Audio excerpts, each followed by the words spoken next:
बनावट दारूच्या कारखान्यावर एलसीबीचा छापा. 1.5 लाखाच्या मुद्देमालासह एकाला बेड्या. स्थानिक गुन्हा अन्वेषण विभागाच्या पथकाने धुळ्यातील चाळीसगाव मोडवरील अंबिका नगरातील बनावट दारूच्या कारखान्यावर मध्यरात्री छापा टाकून सुमारे 1.5 लाखांचा मुद्देमाल जप्त केला असून या प्रकरणी रवींद्र महाजन या संशयिताले ताब्यात घेतले आहे. माहितीच्या अनुषंगाने स्थानिक गुन्हे शाखेचे पथक तयार करून दिनांक 9 रोजी मध्यरात्री अंबिका नगरातील पंत्र्याच्या शेडवर छापा टाकला असता तेथे रवींद्र रमेश महाजन वय 27 हा बनावट दारू तयार करीत असताना मिळून आला. आजूबाजूची तपासणी केली असता एकूण 1,43,290 रुपयांची बनावट दारू बनवण्याचे साहित्य जप्त करण्यात आले.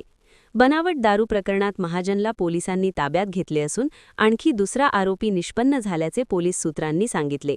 या प्रकरणी चाळीसगाव रोड पोलीस ठाण्यात गुन्हा दाखल करण्यात आला आहे.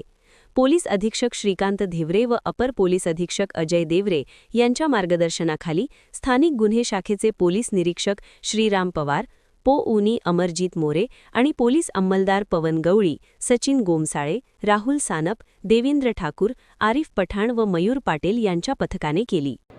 चंडिका हॉटेलच्या मागे अंबिकानगर येथे बनावट दारूचा कारखाना सुरू आहे. त्या ठिकाणी इम्पिरियल ब्ल्यू या ब्रँडची बनावट दारू तयार केली जाते, जी मानवी शरीराच्या दृष्टिकोनातून अतिशय अपायकारक आहे, घातक आहे.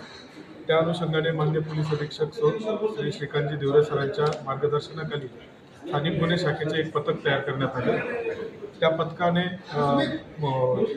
सदर घटनास्थळी छापा टाकला असता त्या ठिकाणी आपल्याला जवळपास 1,43,000चा एकूण मुद्देमाल मिळून आलेला आहे.